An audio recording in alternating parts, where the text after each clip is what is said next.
Hello, everyone. My name is Dion Morales, your host of the Gold Squadron podcast, and we're coming to you live from Gold Squadron Flight Club. What is Flight Club? Well, we have players from around the community battling each other out with the certain list-building rules, and today it's pretty simple. We are featuring the newest wave of ships, the Psi Shuttle, the HMP Droid gunship, and the LAT gunship. This is a First Order versus Galactic Republic matchup. Super excited.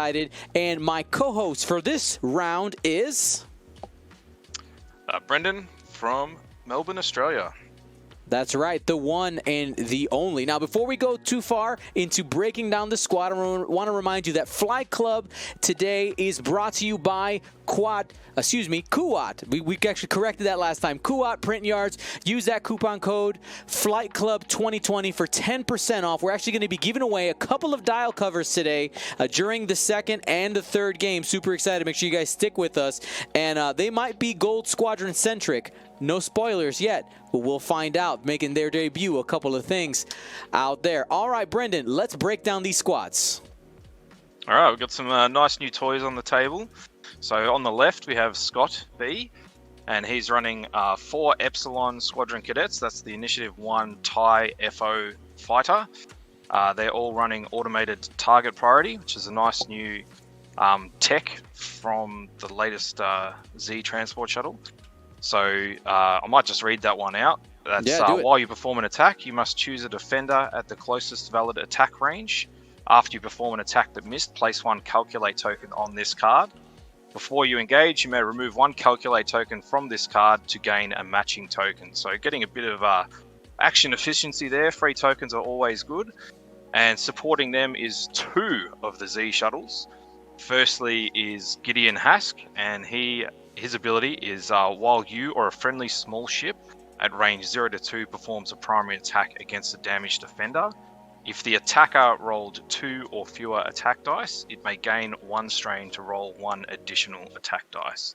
So getting some heavy hitting power from there. And he has Commander Pyre on the crew slot. And Commander Pyre reads, after placing forces, choose an enemy ship. It gains 2 stress tokens. And while you defend, if the attacker is stressed, you may re-roll 1 defense die. So kind of like the opposite of Admiral Sloan defensive reroll there. And then the last piece of support is Commander Malorus, who's Initiative 5 in the Z shuttle. And his ability reads, while a friendly ship at range 0 to 2 performs a primary attack, if it has 1 or more blank results, the ship must gain 1 strain token to reroll 1 blank result if able. And got a very hyped up crew card in Agent Terex, which reads, at setup, equip this side face up and place 3 calculate tokens on this card. At the start of the engagement phase, you may choose a friendly ship at range 0 to 3 and remove 1 calculate token from this card to have that ship gain a matching token. Then if there are no calculate tokens on this card, flip it. So he's getting a lot of action efficiency there. Got extra dice, we've got calculate tokens getting spawned in for free and shared around, and it's going to give him a lot of efficiency throughout the game. On the other side, we have Jonah P, and he is running a Republic list. He's starting with the new Hawk pilot in the LAT gunship, and his ability is at the start of the end phase. Each friendly ship at range 0 to 1 that has a revealed maneuver of speed 3 to 5 may gain 1 strain token to perform a barrel roll or boost action. So lots of shenanigans there. And he's running Ghost Company with it, which is after you perform a primary attack, if you are focused, you may perform a turret attack against a ship you have not attacked this round as a bonus attack. So some potential double taps there, which is always nice. And supporting him is Obi and Plo, both running Delta 7B titles, which I think everyone's pretty familiar with. Quite good chassis and good pilot abilities, and force is always good.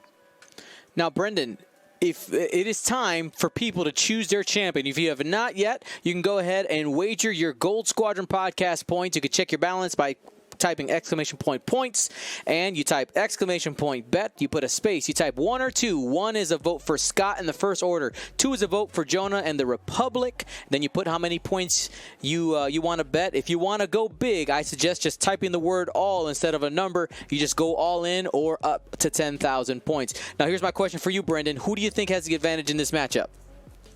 We got a nice classic matchup of X-Wing here, don't we? It's Aces versus a sort of Swarm list. I do really like the Swarm. It's got so much efficiency built in there, and that extra dice I think is going to pay quite a big dividend if he can get the damage on Jonah's ships initially, which could be the tricky bit, especially with all these gas clouds. So positioning wise, the Ace is already in a good position. So yeah, it's a tough one to call. I think the Aces will probably get there. I just think the 2 dice from the Epsilons and without being able to get Gideon off early might be a factor, but we'll see how they go. Anything can happen. Yeah, absolutely. And one of the things I'm curious to see if that fire convergence is actually going to do something in this game with the with these Jedi. Will he be able to keep Hawk alive long enough for those rerolls to actually matter? Yeah, it's interesting, the range restrictions. It's only, having it in your firing arc, so that's going to be really, a good support for the Aces, because they'll be able to do double repositioning to get a good shot off. Use the Force, use the rerolls from the Hawk. It could be really, really efficient. Catch people out anyway. That you're often looking for that, friendly within range 0 to 3, but unlimited range is always good, as we know. Oh yeah. All right, so you can see that TIE Swarm at the top is starting to head towards the corner. Looks like Scott wants to keep them in that line. Should probably be turning into a block formation here pretty soon. And supported by 2 shuttles. Pretty interesting to bring 2 of these support shuttles out there with 2 very different abilities. He's really going for all-out efficiency, isn't he? You got rerolls from Malorus's ability, calculate tokens from targeting priority, and then extra dice from Hask. It could be extremely damaging. I think the positioning here with the Lart, if he gets caught out early, he'll probably need to take a reinforce, because once the damage cards come in, those dice and rerolls are gonna boost a lot of work pretty quick. Yep. Now we saw a coordinate there from Commander Malorus to the pinkish purple TIE fighter. That barrel roll might have actually brought him into range of Hawk, who will be taking a shot here pretty soon. It's an interesting one. It may be setting up a block next turn, sort of trying to think ahead. But yeah, could not have a TIE fighter there to block with as well. Depends how much you trust your greens. I know you like your greens, Dion. I'm not a big. I hope for greens. It's all about hope, is what it comes down to. All right, Obi-Wan Kenobi starting to set up the flank. We saw it's always a nervy experience. There. Oh yeah. All right, looks like we might get some fine-tune barrel roll, maybe an angle boost or a straight boost. Depends on what alley he wants to go down. Looks like he's going to do a different barrel roll. Oh, to the back. Interesting. Yeah, I would have thought forwards there and maybe set up the 5 straight, boost next turn, but he wants to get in early. I think he is concerned that the Lart's going to go down pretty quick. Wants to get good value out of it. Yeah, so taking that center lane instead of the top lane seems to be the plan. It's kind of a race. Yeah, go ahead. If he can take out Gideon before the Lart goes down, all of a sudden the survivability of the Lart's a lot bigger, and the Aces aren't going to be threatened by those 2 dice attacks. So, But if the Lart goes down quickly, it's going to be hard to take that thing down. All right, so we got that boost straight for Plo. Where are you going to go, Plo? Is that it? Reaching for a target lock. Does not have anything in there. It's going to go ahead and put it on the rock. Probably going to end up taking a hard turn in to get to those TIE fighters next turn. And I think we are probably at engagement. Terex is going to trigger first, which is at the start of the engagement phase. You may choose a friendly ship at range 0 to 3, which that TIE fighter is, and remove one of the calculate tokens from Terex and give it essentially to that pink TIE fighter. First shot here. We have Obi-Wan Kenobi, range 3 into Malbris. This one is obstructed through the cloud. So this would be 3 on 4. That is a dodgy little shuttle. Oh, yeah. I like that. All right, got hit, crit on the onset.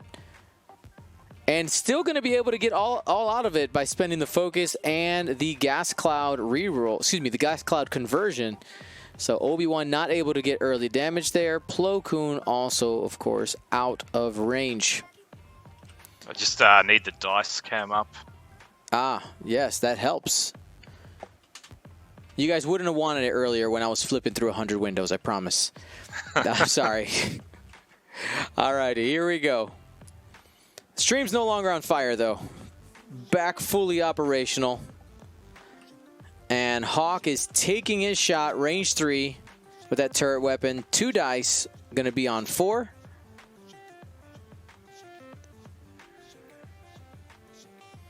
And 1 hit, 1 focus. See what he decides to do with that. And it's just 1 hit. Just keeping it. That's pretty fair. You're going against 4 greens with focus and calculate. Oh no, he does spend it. All right, yep. Okay, gotta double check, make sure I have that. All right, no damage, and we are into the next round. All right, Brendan, who do you think has the advantage in positioning for this round? Well, I think depending what he does, but I think that pink surviving there, no damage, which with the Jedi going the long way around was pretty safe in the end. That could be a real asset here. You get a block off, get all your guns in on Hawk, and could burn him down pretty quick. But Jedi looking threatening as well. It'll be interesting to see if how much he commits to the LART and whether he saves anything out the back. Malaris could turn in hard. They've got a 2 hard, don't they, the shuttles? So you could turn in there and put some pressure on the Jedi as well. It's hard with only 2 dice, though. It's at least they are the 7Bs. They've only got the 2 agility. You get a decent range 2 shot, you'll probably get something through. But it'd be nice to have a natural 3 dice somewhere to get the initial damage cards off to then make most of Gideon's ability. Oops, accidental movement of a ship there. They're just going to go ahead and get that fixed. There we go. They'd be pretty wild with a reverse too, wouldn't they? Watch me now, Mom.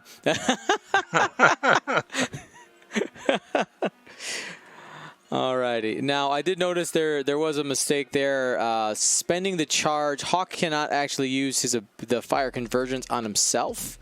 If the defender is in, let's see, while a friendly ship performs a non-turret attack. Yeah, so that makes it so it doesn't work unless he was using any other weapon. So I'm just going to go ahead and just give him a little ping, let him know. Just a note. LAT ability does not work on his own shot because it's a turret. It didn't end up being of consequence. Yep. Some of the flexibility of the LART will be, some people will want to put the turrets out the side, and have munitions out the front, but put the turret out the front with the munitions, you're getting rerolls for yourself. You're also more likely to catch other things in arc for the rerolls for your friendly. You got a lot of options. It's a very flexible chassis that I think will make a lot of difference to the Republic archetypes. Yeah, I completely agree. And that's that balance, right? It's like, well, if you want to have that, side, and you bring some forward weapons, some missiles or something like that, you're starting to weigh down that lad, and it does only have 1 agility. How much do you really want to commit to really loading it up with points? But of course, if it works and it wins you games, then whatever. Yeah, you're pretty happy at that point.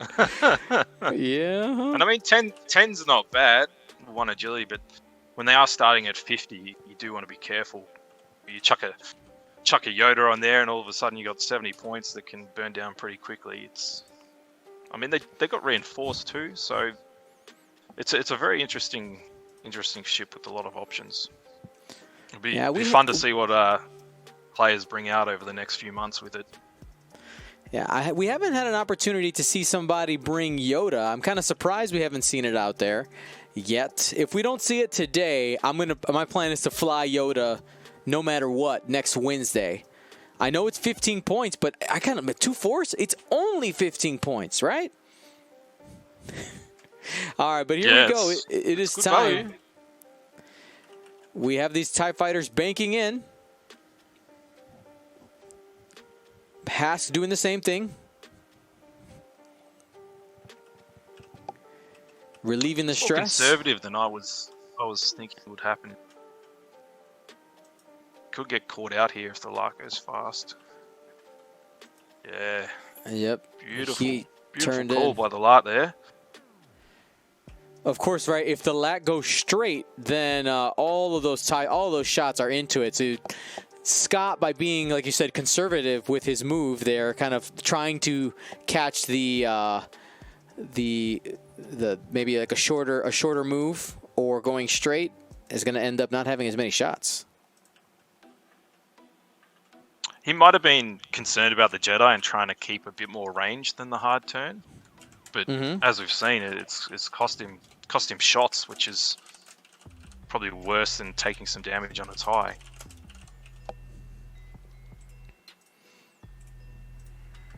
All right, and the Jedi are getting in there. I see Marsh Glyph in the chat says nobody's flying Yoda because he's bad. Listen, I'm just here to have fun. Dion's job is to explore everything for you guys, right? Good, bad, or ugly. You think it's bad. You think your brain says that because, we don't have any evidence. Let me prove that it's bad. That's my goal. All right, but here we go. We got Plo Koon barrel rolling to the left. Looks like they're going to they're getting those Jedi on the flank. They're going to have some shots here. We'll see how much damage happens. Here goes Agent Terex triggering. Checking the range. Has everybody out there. Is he able to give it to himself? Probably checking if he can give it to himself. Yeah, he can. Friendly ship at range 0. It's probably he does. Good spot for it. Especially after bumping there. It's such a good card, isn't it? So versatile. And here we go. Obi-Wan Kenobi. Taking that shot. Okay. Going to Hask through the cloud. That means Gideon's going to have a focus, 3 dice, and the gas cloud ability. Kind of surprised he's not going for that TIE fighter. Oh, nope. Switching targets. I think he's changing his mind. Yeah, I mean, it's a better opportunity, better chances to actually get that Epsilon. Oh, 3 hits, especially when you roll like that. Boom. This is a response. Oh. Well, that gets you half points. That's what that does. Let's go ahead and rip. It's the right call there because the Lart's going to be able to follow up from range 1, which is going to do some work too. Absolutely. All right. Plo has some options here as well. Again, there you go. They're going not through the cloud, opting to go at Malrus. 2 hits.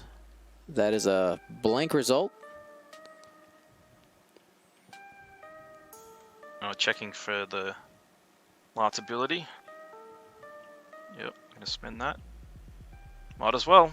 Yeah, the defender is in the range. Fire Convergence got the crit. 2 hits and a crit. And that's going to be 2. Feeling happy about having shields. Oh, yes. Those crits on those medium bases, they're brutal. All right, Gideon's time to start following up. We got at least maybe 2 shots into the lat here. Coming from the first order, first shot, 2 dice. Only 1 hit. Malorus here does trigger. Yes, Malorus. Had to take a strain to do that. Spends a focus, has 2. Malorus, a very aggressive card, and that's going to be 2 damage onto the lat. It's an extremely aggressive card, but if you've got all those free calculates going around, it's going to pay off quite well. And here's what you were talking about, Brendan, right here. The follow-up shot from the lat, range 1, going to be 3 dice. Might be able to take this pink TIE fighter off the board. Rolling. Yeah, only 2 hull left. Ooh. All right, need a blank out here. Mind you, that TIE fighter doesn't have any mods. Going to be taking a crit. And it is a blinded pilot. So down to 1. Which is pretty horrible for this list. And you build everything about having calculate tokens and rerolls and adding in extra dice. That hurts. What mods?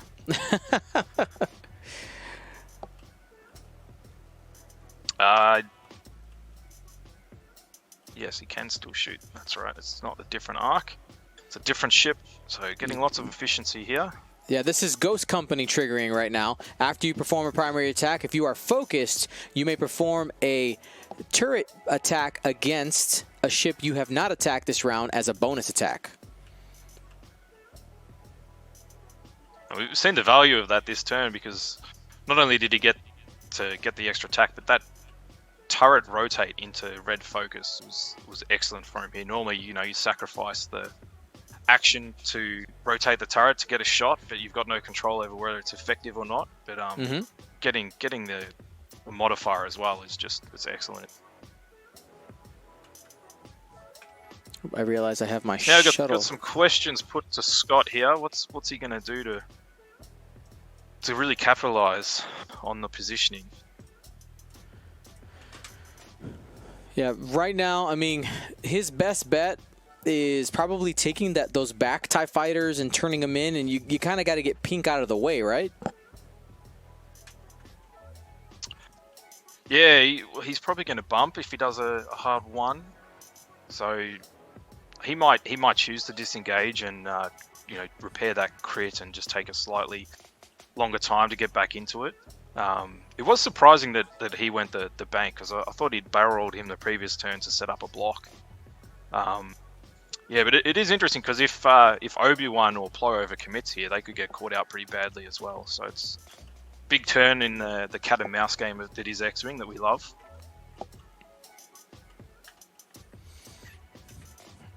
All right.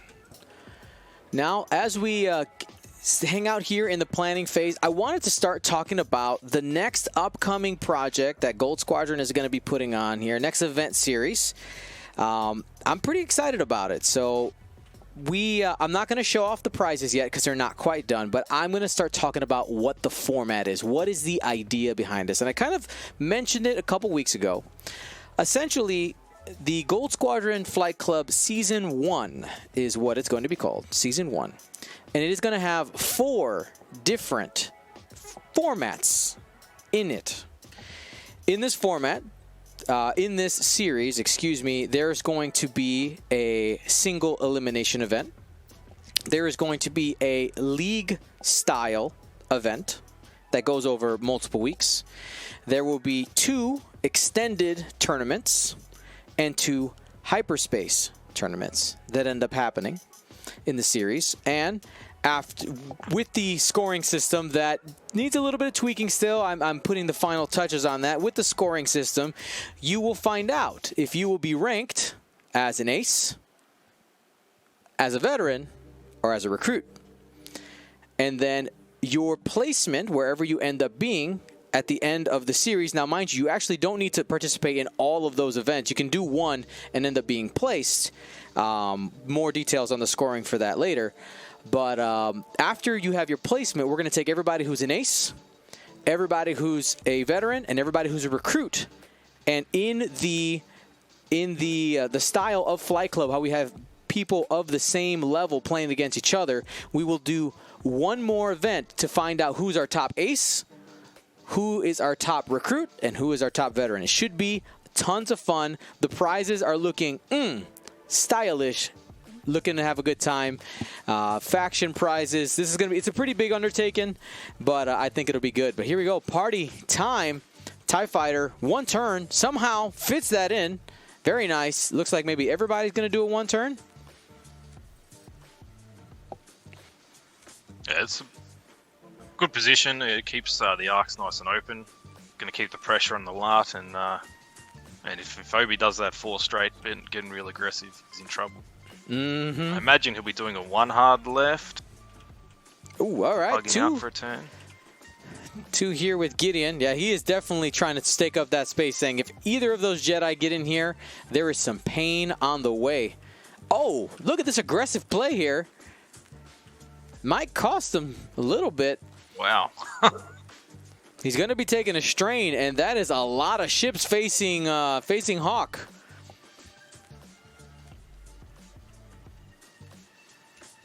Yeah, that's that could hurt. Malrus making the turn as well. Will be bumping. Hawk, we hardly knew you. Alrighty, that is the one left turn. Just like you said, Brendan, being cagey, avoiding the kill box. Hawk, not so much, but Obi doing a good job of not getting shot there. Well, that's the thing, having the support being Hawk himself rather than, normally we see this list with a torrent or 2. You don't have the points for regen, so you do have to be quite careful with these aces here, especially against this amount of firepower. And, all the guaranteed mods as well.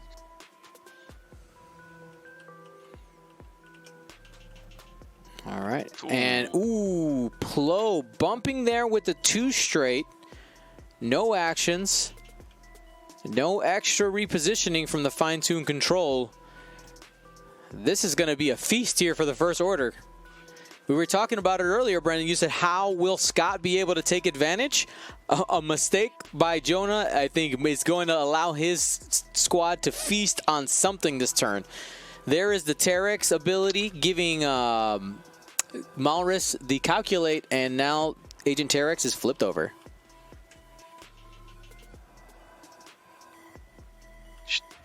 Changes his ability, but we'll get into that a bit later. We're going to see some big shots here. It's a big round. Fire. Yep. And here we go. It's going to be 2 hits coming in from Malrus after spending the calculate. The strain is removed, and that's just 2 damage straight off for Hawk. And the key there is now Gideon Hasker's ability is going to be on, and all of a sudden your 4 TIE foes are 4 X-Wings, which feels good. That says, while you were a friendly small ship at range 0 to 2, perform a primary attack against a damaged defender. If the attacker rolled 2 or fewer attack dice, it may gain 1 strain to roll an additional attack die. Yup. He's damaged now. It's happening. And the strain doesn't bother you on Epsilons. They got great greens to clear it, and getting shot at, you're still going to have 2 or 3 dice. And here's Plo. Okay. Doing some work. Is he willing to spend the force? He is. Oh my goodness. He's getting aggressive there. 3 hits and a crit. No results. Gonna spend the focus, but still taking 2 on Gideon. And that is a crit slipping through as well. You'll see how costly that is. Wounded, not too bad. Yeah, that's not too bad at all. So wounded is the card that says when you perform an action, you roll a die, possibly get a stress. But here we go. It's Gideon's time. Oh, he's got range 1 deploy. That's extremely tempting. But yeah, that's hard, isn't it? Do you finish off the wounded warrior or go for some damage on an ace? All right, well, it's 2 crits. Not sure where he's going to go. 1 die tells us he went into Hawk. He's gone into Hawk. And that is a stunned pilot. Also half points.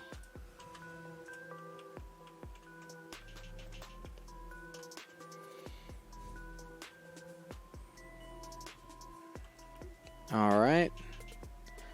Now, Hawk is up. Gideon's got 4 left. Yes, he's going range 1 into Gideon. To get some crits. No, that was, not enough. Was tempting. And on the defense, nothing either. Another so card Gideon survived, which was all that really mattered with that. Get these big attacks coming through now. All right, first one. It is through the cloud, but again, this is going to be a 3 dice attack. Takes a strain. I like how you define that. They become X-Wings now. 3 attack, 2 agility. Yeah. Malrus will trigger here. Take another strain. And was there a focus action earlier? Actually, I don't. Was that pink? Pink couldn't do that. Oh, because is it if you are not strained? Oh no, he did flip the blinded. Sorry, my mistake. All right, here we go. Super modded here. This is a fully modded 3 dice shot, everybody. Oh, almost fully modded. You get 1 reroll, not 2. 3 dice coming in. 2 hits. We'll take a strain for the reroll. Again, that is a must. Blank to blank. And going to be 1 more damage. Down the 4.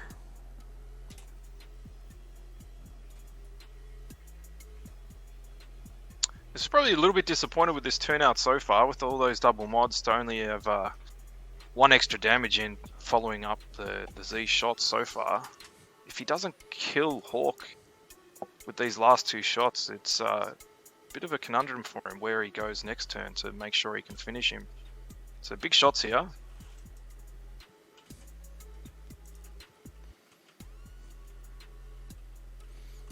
All right, next one. This is range 3. Strain, reroll. All the red tokens out there.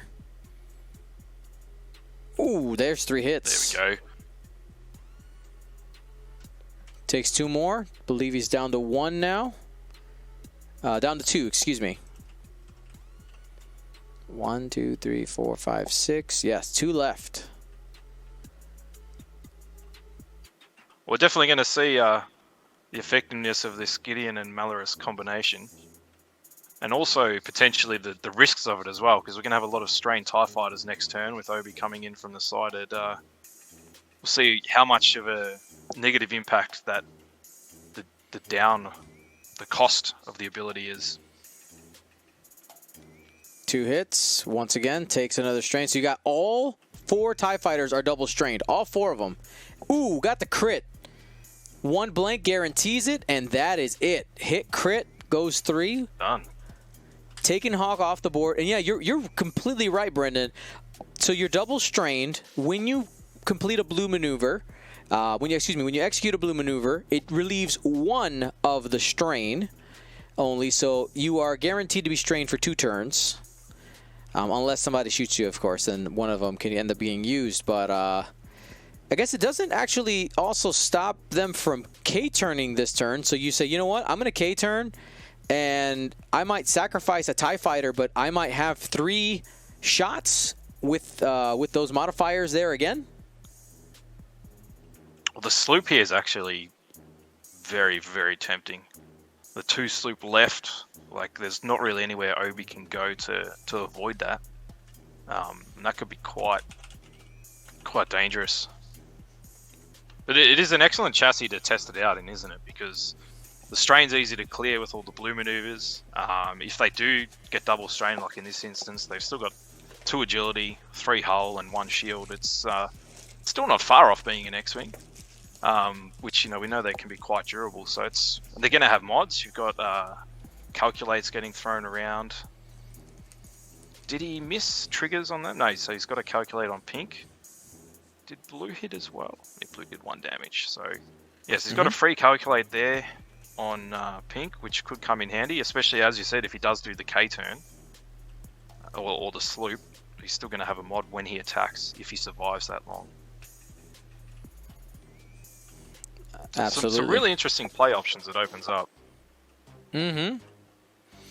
Yeah, and for anybody who watches this game in the future, I want to let you guys know we are literally 1 day after the official release of these ships. 2 days if you're in Australia, technically, right? And I was going to say, I'm already watching it in the future. And we've had the points for a few days, so we are in the early onset of people trying to figure it out. The Malrus Hask combo is something people talked about for a while when you first saw it, saying, hey, that's something that synergizes. Now the question is, over time, will we decide as a community, and for those of us who play competitively, is the cost, which this is besides just the points, right? Brendan, you were talking about the opportunity cost. Double stress all your TIE fighters. You're probably just giving up a ship to die. But you had a volley where you took a how many point ship? A 64-point ship off the board. So I mean, it might be worth a trade. Guaranteed it with that many mods. Absolutely. Now, looking at our Choose Your Champion poll, a majority of the audience did think the First Order had the advantage in this matchup. So, you know, the combo does look good. Now, Brendan, having you here, what is your favorite? What's your favorite thing in this wave? What is kind of catching your eye? I was going to ask you the same thing before, actually, but there's quite a bit. Just looking at this list alone, I was thinking about Pyre on something like Dormits.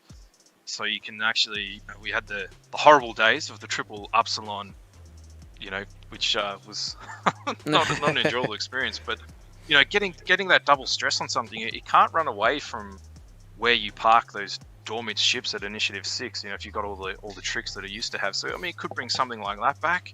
Terex is obviously excellent efficiency.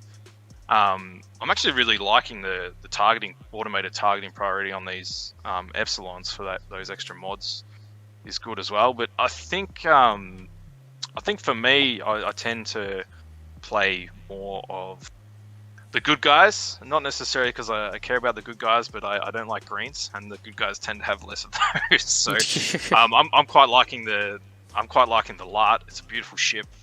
The ability is really good, and you got a lot of different to play with, whether you load up with some Y-Wings or in this sort of a setup with the Aces.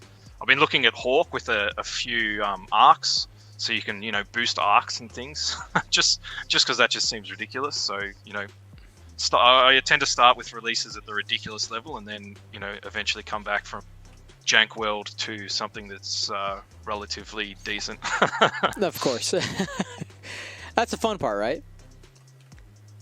Exactly. Now, well, as you said, you're going to start with Yoda and go from there, right? That's right. Now, anybody who's watching who maybe didn't catch the trigger for automated target priority. So when the pink TIE fighter missed their attack, the second paragraph triggered where it said, after you perform an attack that missed, you may place a calculate on this card. And then what happens is the next turn, when the TIE fighter engages, you may, now mind you, that word may is really important because that means that if the TIE fighter didn't have a shot, you can choose not to, but it says you may remove one calculate from this card to gain a matching token. So essentially you pass that token from the card onto the ship. The wording there is just to avoid like some maybe weird wording for something that's coming in the future, but essentially you're just taking it off the card and putting it on the one. But that seems like a really great ability, and for the cost as well, it's really good. All right. Yeah, it's fantastic. I mean, it's 1 point, isn't it? Yeah. It's just crazy. I think that wording. I played a few other FFG games, Star Wars Destiny. Mhm. They started to use that type of wording because of foresight now, but it was hindsight there, where they created some combinations that weren't supposed to exist and had to errata things. So, yeah, I think you're right. That is just future-proofing some ability that might come later on to manipulate the tokens that are on cards rather than on the board. Mm-hmm. So, something to look forward to, I suppose. Creating design space by restricting yourself is essentially the idea there. All right, so we got a bunch of moves here that are blue, but that don't get completed. They are able to remove a bunch of those strain tokens, and looks like the plan is essentially who can you shoot? Get somebody. Yeah, it looks like he's going for Plo here. He's got the block on there from Ian, hopefully, and closing the net in the middle with the others. The sloop would have been, or the K-turn would have been a attempt at Obi-Wan, but Obi-Wan looks pretty safe at this point. All right, so it looks like we are checking for coordinate range. Remember, those are strain tokens, not stress tokens, so you are able to perform actions.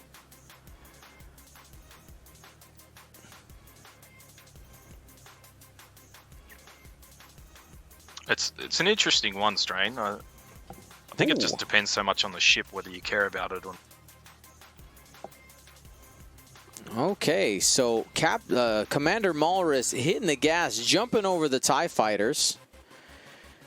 I'm not sure if you caught it. Malrus's action was during the system phase.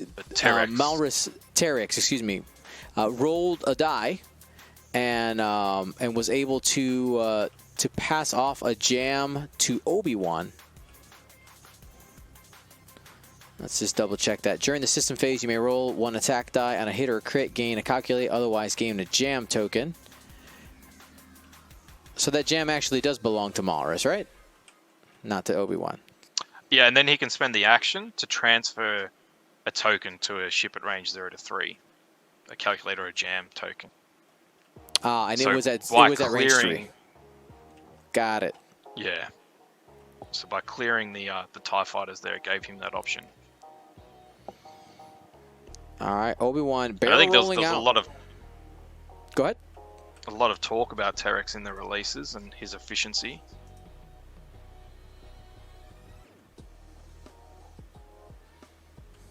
And Plo's called it there. Jumped through nicely. And got the blank after running over the gas cloud, so no strain. And honestly, that position looks really good. I think you might get shot once. Yeah, it's fantastic positioning. Would have it's X-Wing, isn't it? It would have looked different if the TIE foes had have done the 2 sloop we were talking about. Mm-hmm. You zig or you zag. Sometimes you get it right, sometimes you don't. Yeah. All right, shots. So we got Obi-Wan going into green. Yeah, he spent 1 force for 1, I believe. Or maybe he didn't spend. Looks like not. He must have spent, but it didn't roll green. And here we go. Here's that pink Epsilon. And Gideon's a May, is it? Yeah, May. So is he gonna? Yeah, he's gonna do it, which is the right decision. Now he has to take another strain. So he's triple strained now. Triple strain. All right, that is 1 hit after taking all that strain. Only ended up with 1.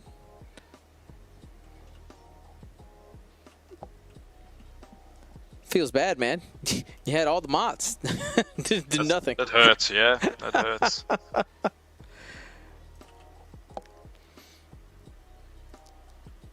And I think this is different to the crew card Malrus. I think the crew card has a similar effect, but if you miss the attack, you then put a token on it or lose a token from it, and once it's either full of tokens or lost tokens, you flip it, and then instead of your friendly ships being able to use the ability, only you can use the ability for rerolls. Or I think it changes all focuses in your bullseye if you're attacking. So some interesting crew and options this wave, which I really like. Exploring the space. I think strain and deplete tokens have been an excellent initiative by FFG to get a lot more creativity in the abilities. Yes. Give me 1 second. I have a player for the next game who might be a little confused. Did you miss? No. So another interesting turn here. What's FO going to do to try and catch these aces? Plo's still in the corner, as we say. Is he going to go left or right to try and get out of there? There's not a lot the cadets can do about it. These Gideon's going to probably come in, do a 2 hard or 3 hard right, and try and close down that space. So it's a matter of, as the Typho player, can you get some arcs facing up to that top part of the board to try and either catch Obi-Wan or Plo. And unfortunately, they might not have rerolls because Malorus might be out of range next turn. It's 0 to 2. So some interesting decisions for Scott here. Mm-hmm. Now, I want to take a look at this dial for this this shuttle. I haven't had an opportunity to analyze it too much. All right, so I mean, it is definitely a shuttle, right? You're just going to have to 2 hard around to actually make that arc do something. It's not a Lambda, doesn't have any tricks to get shots out the back. I think one of the things that are going to be not necessarily a challenge, but something that FO players will have to manage with these swarms is when you are doing these 2 turns to bring the ship back into the fight, because the TIE fighters are so much faster than the shuttle.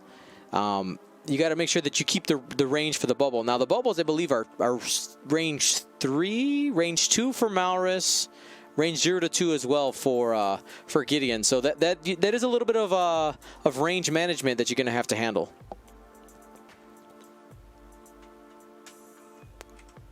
Yeah, I think it's almost exactly the same as a Upsilon dial, isn't it? Yeah. Except they don't have the 1 hards and they have a 4 straight. So at least on that initial sort of, if you're going an initial joust, you can be a bit more aggressive with the 4 straight.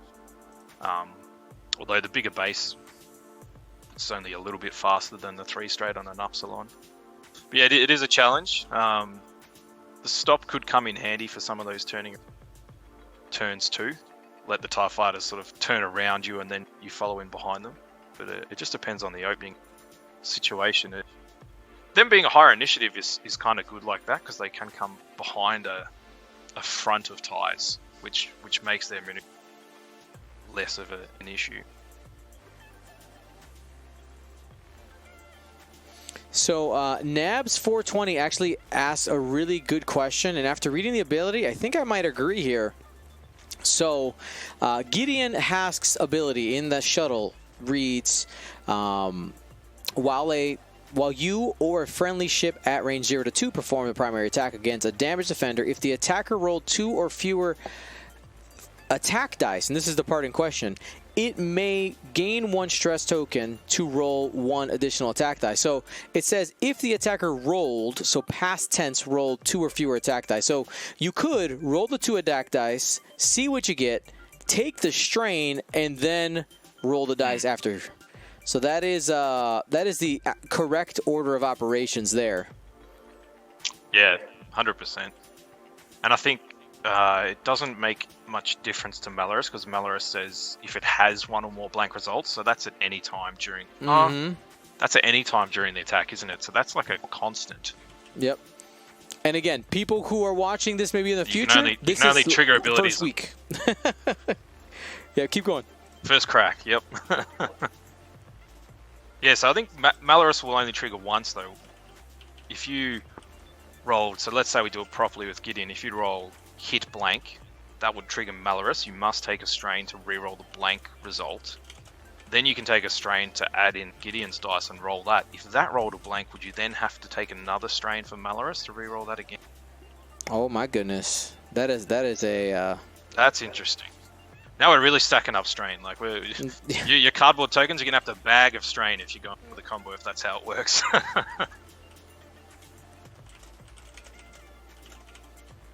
But it might, because it's a must ability. That makes it quite. They're gonna be 2 separate triggers because it's 2 different timing windows because you're rolling the dice at different intervals. But that's like a double reroll mod too. So you go on. It could be hyper aggressive. Right. If that is how it works. I would say so. It would be one modification, like one opportunity would be, because it doesn't say after dice are or after a dice is rolled, just if there are a number of results. So I would say that you probably only get one of the rerolls. Yeah.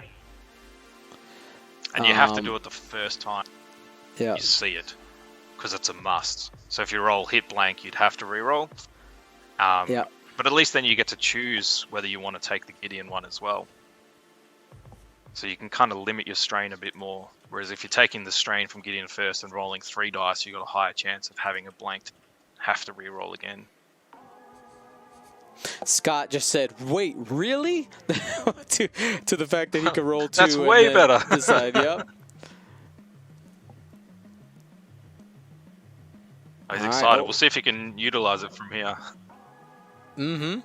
All right, Obi-Wan is in a spot to eat some TIE fighters. I like it. I like that, Silver Zeke. Nom nom nom. Plo Koon gonna get a shot. Range 1 into Gideon. Gideon only has 3 hull left. Could be it right here. That is 1 too many die. There we go. Oh, could do it if no agility are rolled. Spends the force instead of the focus, keeping the focus for defense. Too many dice. Wow, 2 dice. Right. Strained. Yep. Yep. So you roll too many dice. I think they're just gonna roll with it. Not a tournament. Just rolling with it. The tournament, you got the fear as the attacking player of the feels bad situation where they re-roll just 1 dice and get the evade and survive. So many times. Always make sure you're rolling the right dice so it never happens. Here we go. 3 hits. Another big shot here. He's picking the Strain Typho. He's got a target lock as well. This could do a lot of work. Do it, Obi, I believe. Is he going to spend it? I think he spent it, but his opponent, I didn't see it reroll. I did not either. Was there a jam? I don't know what's happened there. It died anyway, so it doesn't matter. Oh, you know what? Because it was strained and it was 3 hits, 1 damage was going through, the target lock didn't matter. That's what happened there. We did it. Okay, he's just removing it because it's dead. Yep. Lucky you're here. I was very lost. We figured it out. We figured it out. Again, thank you to everybody who's tuning in today. You are watching Gold Squadron Flight Club. Super excited to be here. We are featuring the new wave of ships. Go ahead, Brendan. So it's interesting. I think it's what we were talking about earlier is the deficit of taking all that strain. And it looks like Scott, in the last 2 turns of maneuvering, sort of prioritized removing the strain rather than getting arc. And he just hasn't been able to really pressure on these aces here. And now he's running out of ships pretty quickly. So it'll be interesting to see if he can pull it back. But I had a question for you, Dan. I'm pretty excited about that announcement before. Is there any more tempters for us? You mentioned a style format. What does that sort of look like? Oh, so top secret. Well, okay. I mean, I started spoiling, so I'll give more details. So the idea is for the league style play. Is that Flight Club has been built around, since the beginning of Flight Club, around having weird or different list building requirements to keep the flavor up. And I know that that's one of the reasons why people really like Flight Club. Keep it fresh, okay? So for the league play, each week will have a different theme to it. So you'll get your opportunity to play your flight, have your own Flight Club experience, because we'll have each week you will have a matchup. You'll be paired up just like in Swiss. This is your opponent. You get everything set up. You play. Here's your list building rules. Both opponents, of course, are required to meet it. You guys double check each other's lists, and you party from there. Nice. Mm-hmm. So it functions similar to a tournament then, in a way, is you'll be able to pick out matchups from that to put on stream and continue with the Flight Club as it is. Mm-hmm. Exactly. That's the plan. Brendan, you know, man after my own heart right there. I love the different formats. I've been, with all the lockdowns and things, playing in a few different leagues, and there's some funky, fun formats out there, and it's good to keep it fresh. Yeah, and the idea with Flight Club... Go ahead. Sorry. There you go. I was just going to say, we've got some Typhos. They've gone the K-turn, trying to get some pressure on now. And the one hard there, it's pretty good positioning. Yeah, see, I think similar to what you said is Scott prioritized clearing that strain too early. And while he's K-turn now, he's left himself in a spot where he's no longer fighting with strength. He's still kind of all over the place. The shuttles haven't got back into the fight.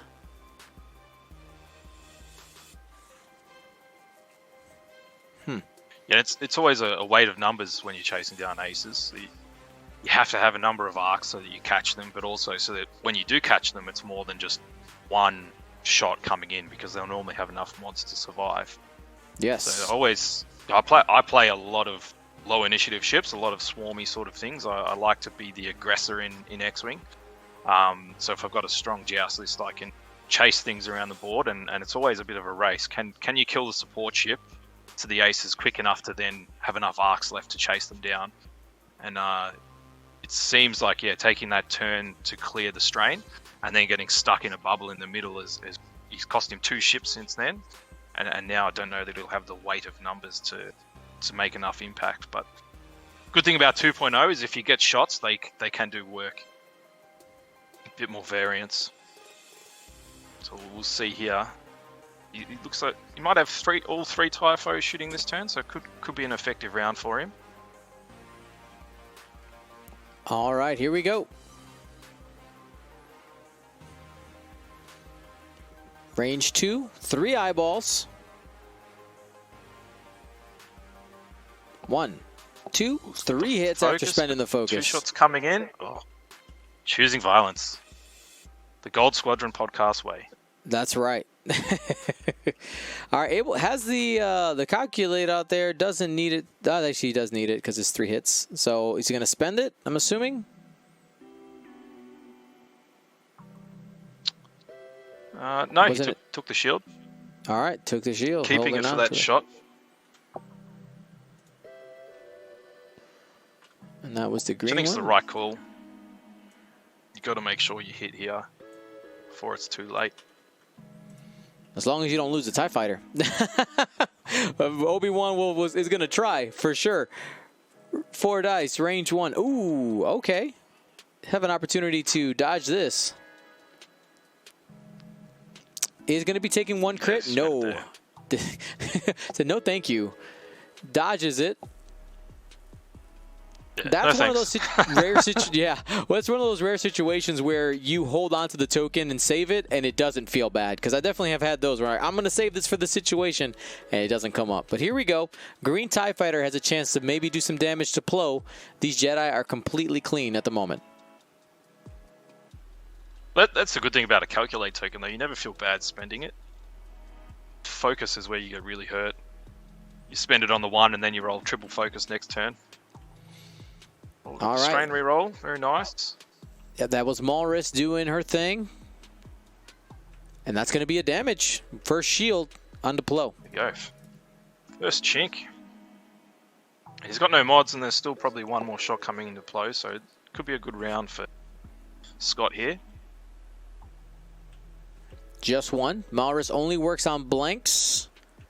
Obi's fine. And I believe the blue TIE Fighter might just be able to nick Plo Koon. Yes. Just at the edge of range 3. And 2. Here we go.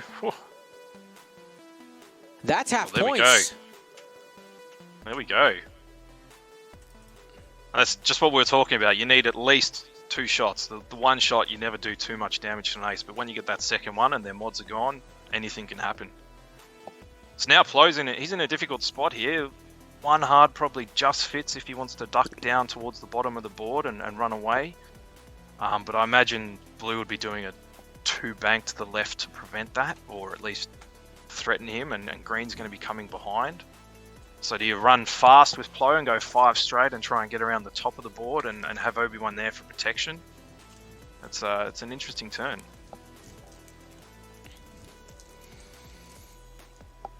Now make sure everybody after this that too hard as well. So oh yeah, so we'll actually get that arc on. What do you think Obi-Wan's move is here? Is 5K too aggressive?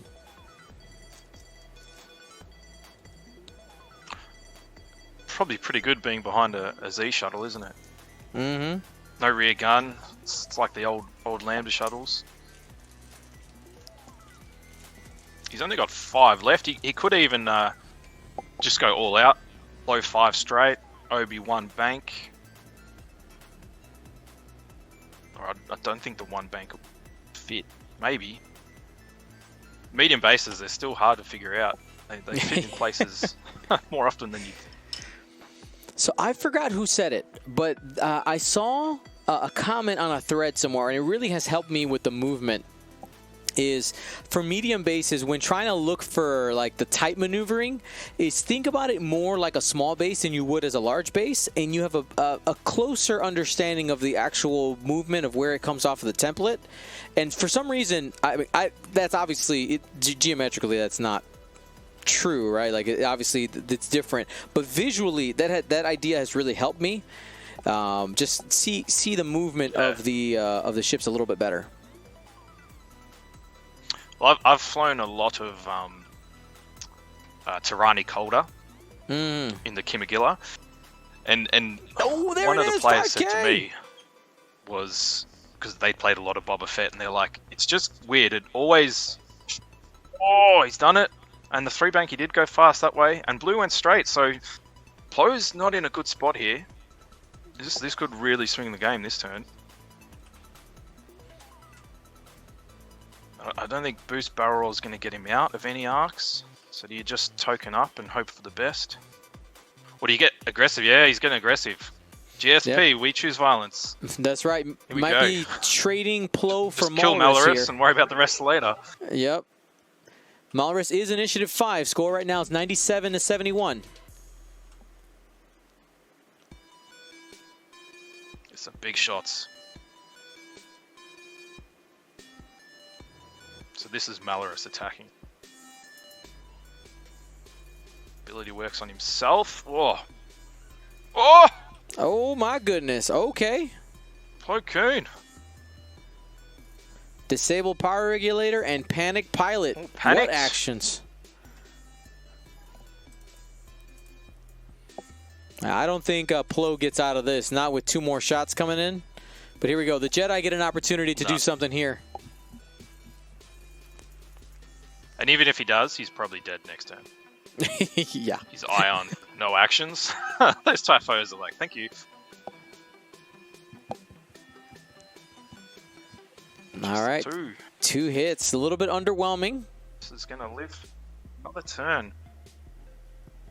I mean, that's the average there without any... Oh, no, he had force, so slightly under average. Taking 2.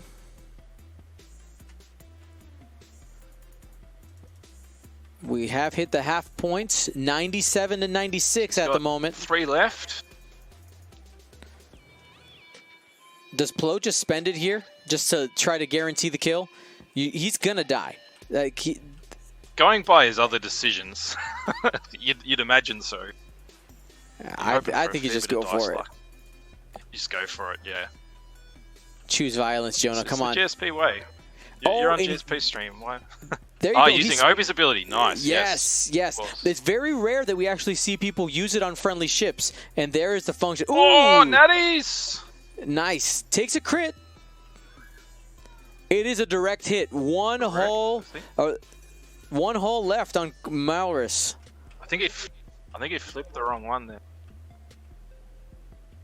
It's direct, but then he got confused. Now it's console fire. Console fire. Ah, okay. I got excited there. Console fire then.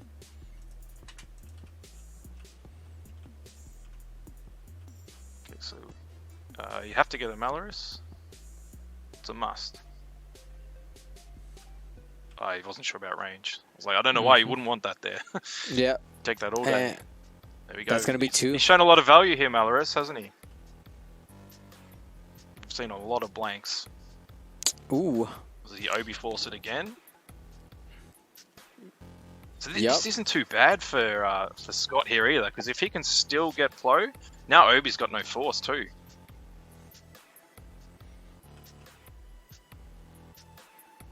Is he going to use...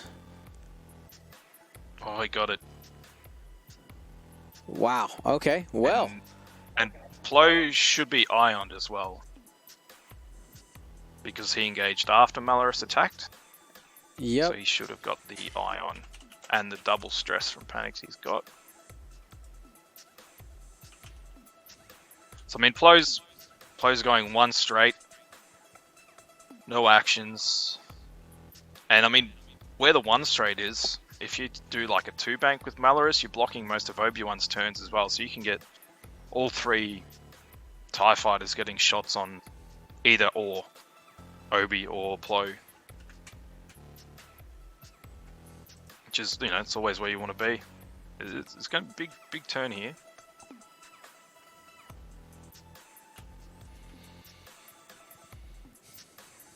Especially if Malrus can get that jam on too, and just keep Obi-Wan tied down. Mm-hmm. Can't get a lock to, you know, guarantee the damage and finish off a TIE fighter. They're all pretty healthy. They've got free calculates as well now. They just triggered the automated target priority with those last 2 shots. Yeah, so it's kind of interesting. You could have almost sacrificed Plo, so they didn't get calculates, and Obi kept all his force. That's an interesting... Man, that is some 3D chess there, Brendan. You're right. I had not even thought about that. Because now they've got calculates for free. They can target lock if they want. They've still got enough health. You could get a jam from Malrus. Like Obi could burn real quickly as well. It's such an interesting build. There's so many little sneaky efficiencies here. I love it.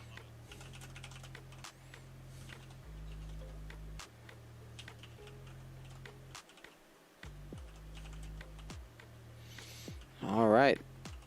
After this round, we're going to do a giveaway brought to you by Kuat Print Yards. Remember, use that coupon code FlightClub2020 for 10% off. And thank you to Kuat for being one of our newer sponsors. Very appreciated. We got an awesome dial cover to give away. Also show off a upcoming dial cover design that we'll be giving away to patrons at the top level, which is super awesome. We're going to be giving away one of the prototypes to it. They do some great cards. They do. They do some great cards. You saw someone on the, was it the Discord, or I think it might have been the Facebook, but yeah, some awesome work. There's so many great third-party options now. Ooh, all right. So here we go. TIE fighters are turning in. Not closing the net. So he's not taking the target locks with those guys. I mean, Blue doesn't have the ability, but I would have thought that the Aquamarine guy might have taken a target lock there. Because at the very least, it's set up for next turn. He might be blocking. All right, little tactical bump there.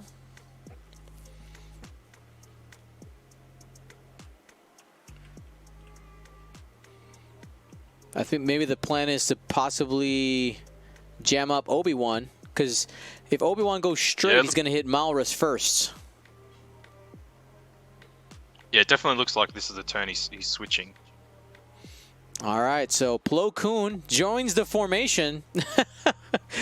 Bumped up against Malrus there.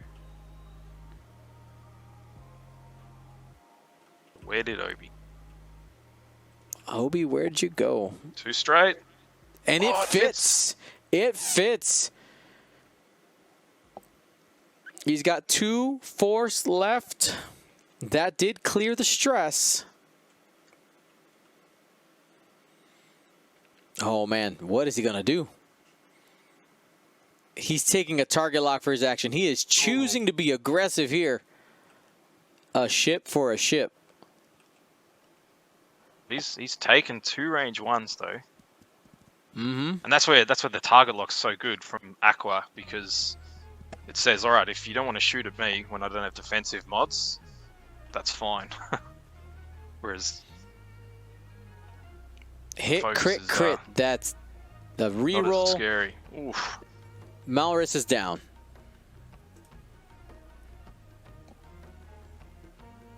Only had 2 left.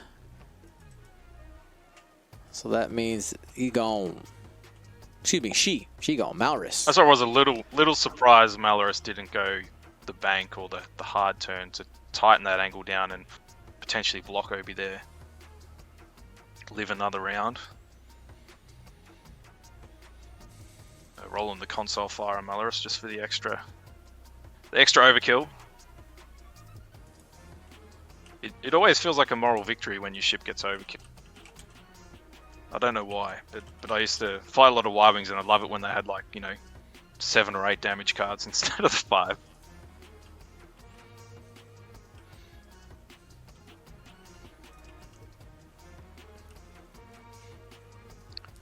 All right, and here comes FO, range 1 into Obi-Wan. He's got 2 shots. Unless he goes into Plo first. I actually would have preferred him to go with the number 2, the Aquamarine one first. Yeah, I think green as well. Probably always best to shoot with the... Oof. Actually, no, that was in the Plo. That was in the Plo. All right. I always like to take the worst shots first. See if he can maybe sneak a token off the defender. Or the shots that only have 1 target.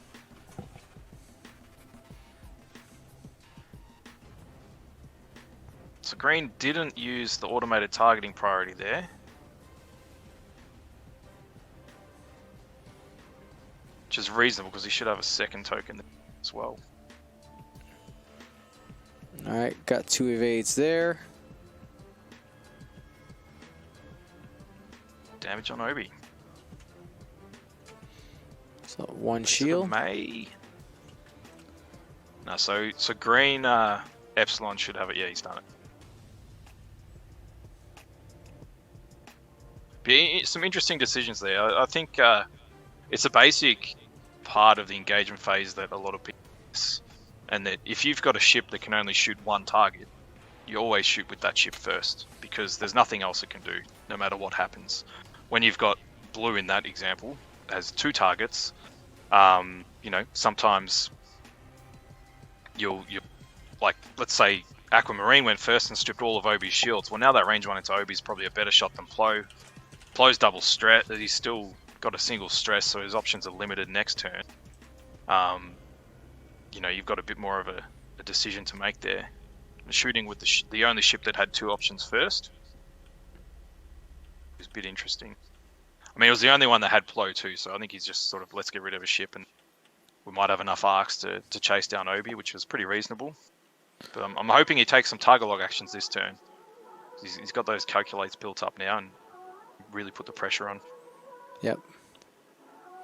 Now, somebody in the chat earlier, sorry, I'm a little quieter because I'm reading through the cards just because I'm trying to get them installed into my brain, especially before next weekend. Crate, if you're a viewer, remember that's happening next weekend, the Crate Galactic Championship qualifier, and if you're a player, next weekend. So that first paragraph on automated targeting priority says, while you perform an attack, you must choose a defender at the closest valid attack range. Okay, so somebody had said it doesn't matter, he has to shoot the closest. You have to be careful with that wording because that's not entirely true. You simply have to choose a target in the closest attack range. The closest attack range was 1. So because he had both Plo and Obi-Wan in the attack arc at range 1, he could have chosen which ship he shot. I just think it's important that we start to refine how we talk about that card, because it can cause a lot of confusion if you just say you have to shoot the closest ship. That's not true. It's just the closest in range. I also had closest ship in my mind, so I need to fix that in my brain as well. It's like, wait a second, was he maybe not supposed to shoot Plo? No, it's fine. Everything's fine. All right, this is going to be the last turn. Score right now, 130 to 120. Scott's ahead. Scott cannot lose any more points. He gets half on a TIE fighter. He will lose. Jonah looking for some points.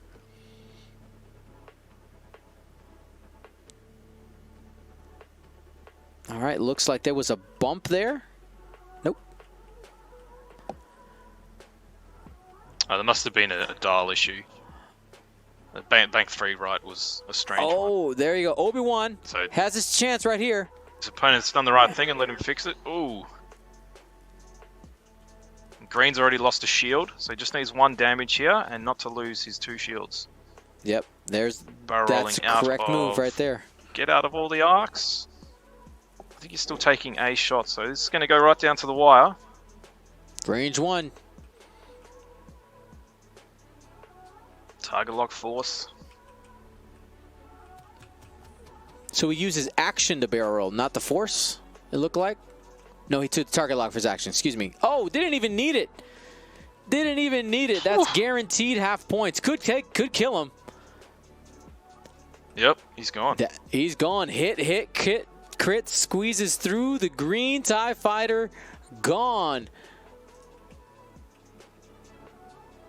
Now, the 2 shields from Obi-Wan will make it. Excuse me. If this Aquamarine one does 2 hits, it's in. That is half points. That could be half points. We'll find out if he has the arc. He does. Oh, he's got him. Anything can happen. And this is where I was saying earlier as well. That turn before, he didn't use his card. Get his calculate. Yeah, he has a calculate out there. He missed it. Okay. Yeah. I think he's let him rewind it and do it. All right, cool. And he rolls the evade anyway. No dice there. Jonah pulls out the win right at the end, 130 to 146. Fantastic game. Hey, Brendan, thank you so much for joining me today.